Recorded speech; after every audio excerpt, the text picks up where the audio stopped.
Welcome back. Shalom, everybody. Thank you so much for joining me. We're going to continue on. Just not long ago did the last video. I thought I might knock over 2 today. So let's see how we go. So now we are into the 6th category of wisdom. The 6th category of wisdom, and this is part 7 of chapter 4. We're up to page 159 of volume 3 of Rabbi Avigdor Miller's New Translation and Commentary of Duties of the Mind. The 6th category of the subjects that have to be studied are signs of Hashem's wisdom, which are clearly seen in the sciences, skills, and crafts that Hashem made ready for the mind of man to know. Even though these things are learned and developed by human beings, they are part of the wisdom of Hashem. They are signs of his plan and his kindly purpose. Now, this is something that always fascinated me as a child growing up. I would ask my mum, who created the world? And mum would say, God created the world. And I would look at houses and I would look at cars. I would look at, a slippery slide or a play set in a playground and think, well, God didn't create that, man did. And so I think there was one occasion where I asked about a man-made object. I think it was like telegraph poles. And my mum said, God made them. And I'm like, well, no, God didn't make them. As I found out later on when I began to sort of get a bit older and develop an intellect, I realized that, these were manufactured. These were all sort of made at a wood chipping factory and cut and made to measure and then fabricated into telegraph poles. But essentially, my mum was right, because the inspiration that was given unto man to make the telegraph poles to support the spreading of electricity through different communities, that was given also by Hashem. And so this was something that really kind of hit me hard as I was going through my first reading of these books. It took me back to that place, and then I sort of, realized that technically speaking, everything that you see, even if it is man-made, it essentially comes from an inspiration by the Kadesh Baruch Hu. Now, what should immediately come to mind in hearing this is, what about things that are evil? What about, things that cause man harm? And I'm not talking about guns or bombs, because indeed they can actually be a blessing if, by the simple fact that a country has this particular arsenal, it may divert another country from wanting to go to war with it. So there can be the weapons can actually be a source of the preservation of life, not necessarily the taking of life. But then, we must think further and think, well, there are torture devices that are constructed, the Spanish Inquisition, things like that. And the answer to this is that these apparatists, if I can speak properly, these were creations of Hashem that were perverted by man. And in many cases, the apparatus themselves have a more practical use, but through some sort of slight modification, they are used in evil ways and wicked ways. And almost anything can be used that's kosher can be used in a wrong way. A car, for example, essentially a car is a lethal weapon if somebody chooses to use a car in a dangerous way. And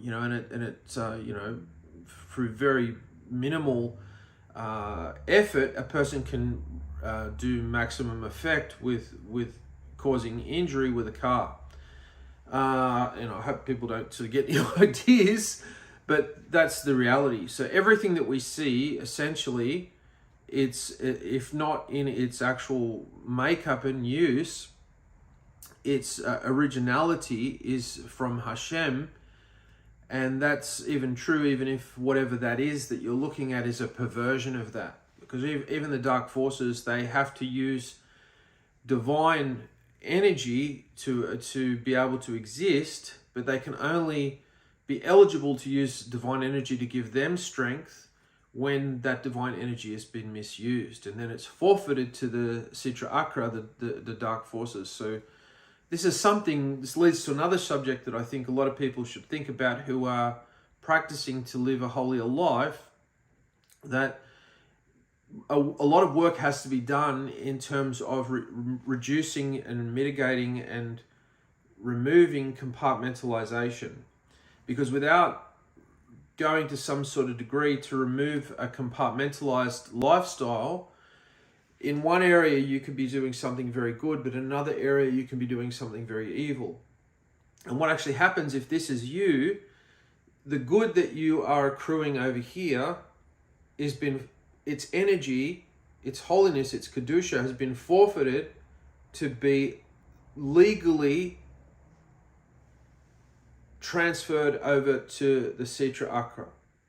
And so this is where the dark forces get lawful, legitimate energy from, because of kedusha that is forfeited. So you can't pursue a holy life and then in the background maintain a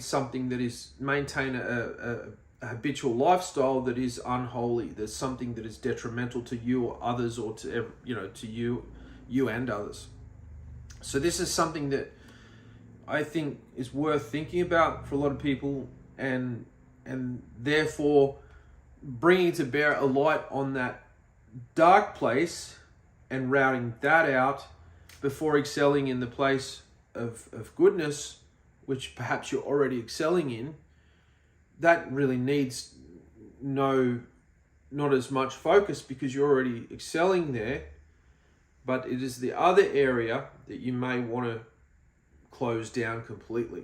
And sometimes that can be a long process. So it's very interesting. One subject opens up another subject, and then another subject opens up another. This category of wisdom is getting back to the topic now, this category of wisdom is very different from the previous categories, and it is more important to appreciate. This is because it does not deal with the original phenomena of nature, which we can more easily see as Hashem's handiwork. Instead, it deals with the technologies and scientific knowledge with which mankind is able to extend the benefits of nature. People tend to think that if mankind invented something, it shows only the greatness of mankind, and yet just as we should not take the basic phenomena of nature for granted, we should also realize that the achievements of mankind are also a gift from Hashem, and they are also part of Hashem's plan. They're also part of His plan. It is worth noting that there were long periods in history lacking in new discoveries, and then suddenly new inventions began to appear. The author is telling us that Hashem is the one who sends these messages of ingenuity into people's minds. From time to time, an inspiration strikes someone, and most are an accident that leads to a wonderful discovery. So those inventors out there, many of them probably go to the grave with the mindset that they came up with a unique idea that's in some way benefited mankind, and will probably, heaven forbid, I hope that isn't the case, will take with them for the rest of their lives the notion that if it wasn't for them, this thing wouldn't have been availed to mankind. But in actuality, if it wasn't them, it would have been someone else. Because it's Hashem that gives a man an inspiration to come up with some new invention. So don't never adopt the mindset. Some people say, well, I've created a whole new genre of music. Our band created a whole new genre of music. And that's true, but in a deeper level, the Almighty enabled your band to be the initiators of a whole genre of music, for example. So you're not seeking to get the credit for anything. You might have written a book or something, and the book's caused a whole series of other books to appear on the scene that have kind of going with your concept, and you're somebody who has been seen now as being the initiator of this whole new genre of storytelling or type of book. But at the end of the day, it's Hashem that chose you to be the person that comes up with this particular concept. It's not you alone that drew the concept out of nothing. It was the experiences that Hashem allowed you to have, which drew you to come up with the concept based on these unique experiences. So never take credit for anything that you've done. Always funnel the credit or the praise onto Hashem, and it'll do you well to have that as a rule of thumb. An example of this is the invention of rubber. Today we take rubber for granted, but the ancients had no knowledge of such a substance. When Spanish explorers went to South America and the natives there showed them a primitive type of rubber formed from a latex juice which drips from rubber plants. However, the uses of this early rubber were limited because it became sticky in hot weather and brittle in cold weather. And then one day an American inventor accidentally spilled a mixture of rubber latex and sulfur on a hot stove and discovered that when it cooled, the rubber lost its stickiness but kept its elasticity. This process, known as vulcanization, became the basis of modern rubber manufacturing, modern rubber manufacturing industry. Although most great discoveries occur by accident, the accidents are actually prepared by Hashem. Even when the discovery seems to be the result of planned and purposeful investigation, the truth remains that Hashem is the one who gives wisdom to mankind. Any kind of invention that a person discovers is not his. Rather, he must be thankful to Hashem for preparing the discovery so that it will be ready for his mind to grasp. An example of a craft developed by mankind through inspiration from Hashem is the art of spinning wool into thread and weaving that thread into a cloth that results in a garment. People did not learn how to do this by accident. Rather, Hashem wanted man to make clothing, so he put the idea into the minds of men and taught them how to perform the complicated process that converts raw fibers into the clothing that people wear. Now, something that I want to mention that's outside the scope of this work is the fact that there were Malachim who were known as watchers, and they were sent down to the world in the very early days to assist mankind and to give reports back to Hashem of how man was progressing in the world. And some of them who had spent far too long in the material, the earthly realms, began to defect from their former estate, their former roles, their official mission, and they began to do things that weren't in complete accord with the Kadesh Baruch Hu. And so they started to teach women how to beautify themselves with jewelry and perfumes, and they taught men how to utilize the various minerals to produce in the earth to produce weapons of war. But that's something that's obviously outside the scope of this work, but something worth mentioning as well, because I'm sure there are those of you that are watching the video and wondering about that. There are many other complex manufacturing processes that were known from ancient times, such as the elaborate process of planting grain seeds and eventually turning the resulting crops into bread. Hashem put this knowledge into the mind of man. It entails knowing how to plow the earth, plant the seeds, water the ground, remove the weeds, reap the grain, thresh the grain to separate the kernels, and winnowing it to remove the chaff. After that, it is necessary to grind the grain to produce flour, sift the grain to remove impurities, mix it with water to make dough, knead the dough, and then bake it. Only after all these many procedures is it possible to put bread on the table. The knowledge of how to do all this didn't come to mankind by accident. Hashem put this knowledge into people's heads and taught them how to make bread. So before the sin in Gan Eden, it's fairly well documented across rabbinic literature that bread was something that was grew from trees, literally grew from trees or grew from the earth, and it would appear, almost like piping hot, freshly baked. And obviously it had to be sort of picked or removed from the ground within a certain time frame. And it was not until after the sin that man would now have to actually toil to bring forth the bread from the earth through 10 different phases, many of which were just enumerated. This is why when we say the bracha on the challah bread on Shabbat, Erev Shabbat, we be very conscious to place 10 fingers touching the loaf, which represents the 10 aspects of the production of bread from its raw material into a loaf of bread. The same is true for more recent knowledge, such as the knowledge of how to build the complex devices that we use today. Because of Hashem's kindness, He gave man the ability to do these things. Even when people are able to send wireless messages or fax documents to each other, we should not give the credit to the wisdom of men, but to the wisdom of Hashem, who put this knowledge into their minds. And so the commentaries here from Rabbi Victor Miller were in the 80s, so the internet kind of hadn't really taken off. And I would say that, the internet really didn't kind of become cemented into a cultural phenomena until probably the early 2000s. So that's, something worth noting here, although faxes were definitely a thing in Rabbi Victor Miller's day.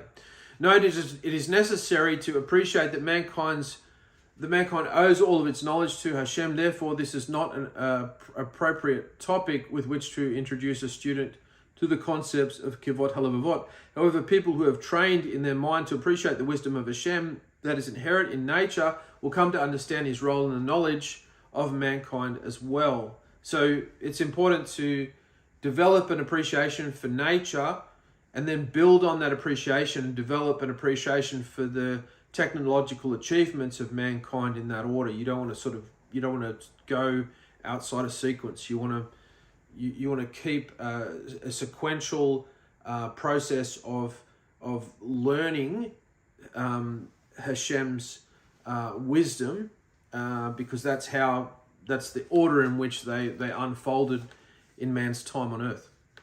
Not only do we owe the knowledge of mankind's technology to Hashem, even the social organizations that have been adopted by men to safeguard their lives and property must be attributed to Him. An example is the way people are organized to make a fire brigade in every city. Firefighters are an important tikkun, a social benefit for mankind. When we see firefighters speeding through the streets with their sirens screaming, we should visualize them as saying, we're rushing to rescue and to save. We're Moshaim, we're saviors in a sense. We are sent by Hashem to help. This is all part of Hashem's plan that mankind should cooperate in such things and work together to save the lives of others. So, next time you hear a fire engine or an ambulance going past, that's something to give praise and glory to Hashem for, because He's created a community that has an infrastructure that provides assistance to people that are in crises, such as a house fire, erupting, or somebody having a heart attack. Communities have adopted red, yellow, and green traffic lights to help ensure the safety of people in their vehicles. We need to marvel at the many thousands of wonderfully complex devices that have been developed to make people's lives better. To all these things, the atheist will say that it was my strength and the might of my hand. We did it. Mankind invented it. To this, the Kivot HaLevavot says that mankind does nothing without Hashem inspiring people to think in certain directions. So you have to, at all costs, avoid that mindset. At all costs. Now, you may be in a place where you function without that mindset just fine. But every now and then you'll come across people who don't function like that. They don't think like that. And it will come as a shock to you. That will be something that shocks you. And it should sadden you and perhaps even anger you. But that's something that you have to accept, that these are the common features in the traits of the people of the last generation. He waits for appropriate times in history to give people new things to think about. I think I missed a sentence. To this, Kivot HaLevavot says, mankind does nothing without Hashem inspiring people to think in certain directions. He waits for appropriate times in history to give people new things to think about. Hashem put the technology of printing into the minds of men for a purpose. Printing is obviously a very great benefit to mankind, but it may be used for worthy purposes and for unworthy purposes. If not for printing, we wouldn't have the mass production of Sepharim, of books, holy books, before the introduction of the printing, it would take years for a scribe to produce a safer. At the same time, printing enables the mass production of all kinds of lies. Thus, the technology of printing presented mankind with a great challenge, a powerful tool that can be used constructively or destructively. And going further beyond that, it would seem a far-fetched thing to think that at some future point in mankind's history, you would be able to buy a 3D printer and design a physical object on your PC and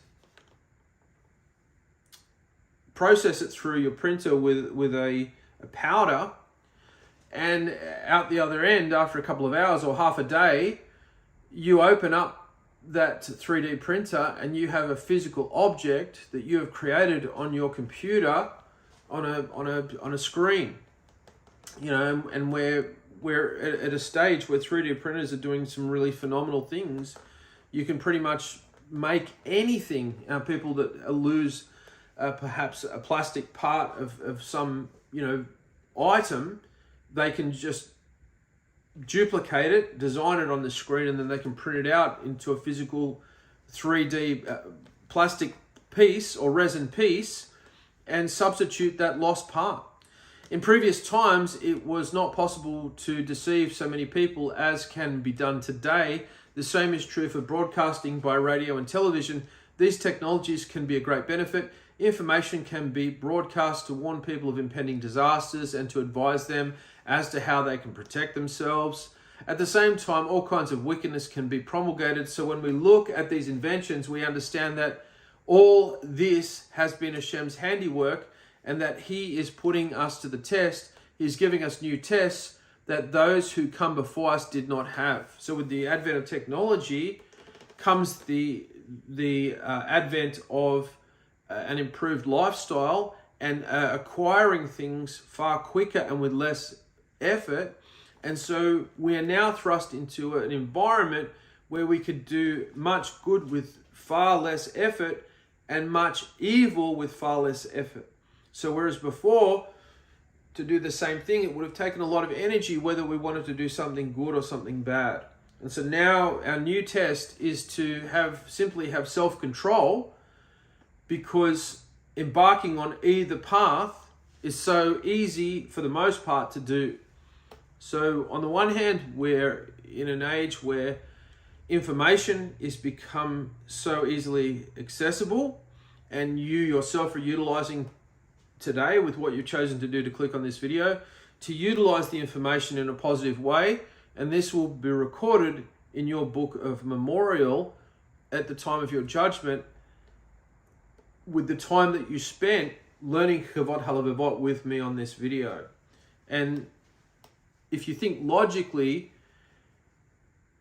by putting a video out on this subject, which can be clicked on many times, watched, and impacting people in many different ways, this is truly an opportunity too good to miss. And so if you're half savvy with recording a video, which really with the advent of an iPhone takes the click of one or two buttons, it's not hard to share wisdom and allow that whatever it is that you've put together to stay up online to help other people. And so every time somebody watches your video is another mitzvah that you could potentially be doing, and provided that the information that you're sharing is sound. If it's not sound, then the opposite is the case. At the same time, all kinds of wickedness can be promulgated. So when we look at these inventions, we understand that all of this has been Hashem's handiwork and that He is putting us to the test. He is giving us new tests that those who came before us did not have. There's a note here. The author has introduced an important idea that everything produced by mankind is nothing but the inspiration of Hashem. Later in this Sefer, he states the importance of thanking Hashem for all of the things that we see in nature, as well as all the inventions that the Gentiles have made that are for our benefit. When we walk in the street, we should thank Hashem for giving mankind the concept of making sidewalks. It is hard for us to imagine, but there was a time when there were no sidewalks. I remember in Europe, we walked on sand alongside the houses, our feet sank into the sand and it filled our shoes. To walk in the middle of the street where the ground was wet most of the year was even worse. We needed boots there because our feet sank in the thick mud up to our ankles. To keep people from having to walk in the mud, sand was put alongside alongside the houses, and this was considered a very great benefit for mankind to walk more easily. But then sidewalks came into existence, a tremendous benefit for which we should thank Hashem and not take for granted. There was a time when there was no street lights. When towns first decided to put lights up, they did not have electricity, and every night a lamplighter went along the streets to light the lamps. I remember the lamplighters coming with ladders and lighting every lamp by hand. Look how civilized we are now. We have street lamps everywhere and they can be switched on at once. Chivot HaLevavot is telling us that we should thank Hashem for all of that, even for something as basic as the invention of stairs. There was once a time when people needed ladders to get from one level to another. The replacement of ladders with staircases was a progressive development for which we should thank Hashem. Hashem inspired man to think about these things, to make his benefits complete, to give him better means to acquire his essential sustenance, and to gain all the other benefits, general and particular. There are occasions when Hashem gives people useful ideas for what appears to be a minor benefit. In doing so, Hashem brings about an important accidental discovery that ultimately have far-reaching impact. The invention of penicillin is one that comes to mind. Hashem does this so that mankind will utilize these discoveries and recognize his kindness and be grateful to Hashem for all the benefits, even those that are unrelated to the original purpose of the discovery. An example is the discovery of radium, which came about because of a chemical noticed because a chemist noticed that the mineral pitch blend produced far more radioactivity than one might expect from its known ingredients. So the mineral pitch blend produced far more radioactivity than one might expect from its known ingredients. The discovery of radium led the use of radiation to treat cancer. When we see how this all came about, we should be grateful for the kindness of Hashem and his wisdom that put the ideas into the minds of the inventors. The verse alludes to this saying from Job 38:36, who put wisdom into the kidneys, or who gave the heart understanding? In Tanakh, kidneys are used as a symbol for wisdom and counsel. The verse is saying that Hashem is the one who put wisdom into a person. The word shikiva also means rooster. Before the break of dawn, the rooster has an understanding that it will soon be light, and he crows to announce that a new day is about to begin. In fact, the crowing of the rooster was once used as an alarm clock. Who gave the rooster this wisdom? Did he himself plan it? Was it an accident? We must conclude that Hashem put this wisdom into the rooster in the same way he put all the wisdom that people have into mankind. And I have been on a farm and I have heard a rooster, and it did act like an alarm clock, and it did wake me up. And I could see the blue light of the dawn through the crack in the window.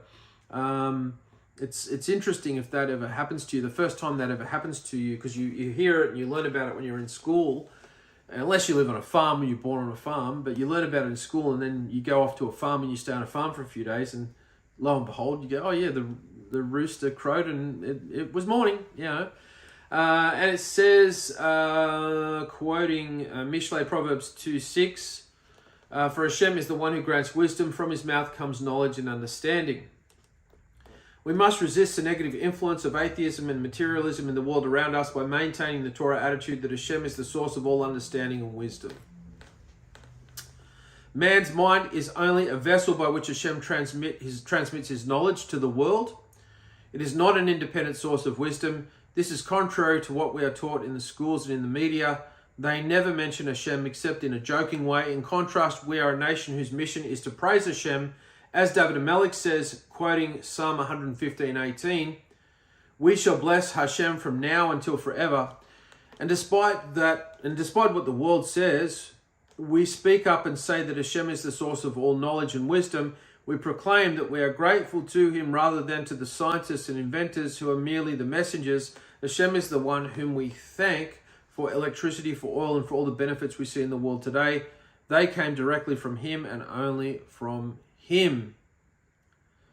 So that's very, very interesting, and even more interesting when we look at the nation of Israel and its achievements, and the size of the nation in the world compared to other nations, and what they have achieved in the world realm of science and medicine, and even in technology, is just insane. It far surpasses the achievements that have been arrived at by any other demographic of, or nationality of people. And and this is a nation that isn't perfect, but they're trying to be. And they're not a nation that should have a bad reputation amongst the other nations, because they're not a nation who follows a religion that seems to be preoccupied with like a caliphate, like they're jihad. They're and committing terrorist acts. They're for the most part, they keep to themselves, and they try and be as least ostentatious as they can be in their host nations, tinkering away for the betterment of in many cases for mankind, coming up with all these inventions and all these patents and things like that. So you can definitely see that they are a blessed nation, even in the current climate, with 80% of them really not being really religious. So that's very interesting. And that takes us to page 165, which is the 7th category of wisdom. Thank you so much for joining me. I hope you have an awesome day. Please like and share the video if you found it interesting. Until next time, Hashem willing, bye for now.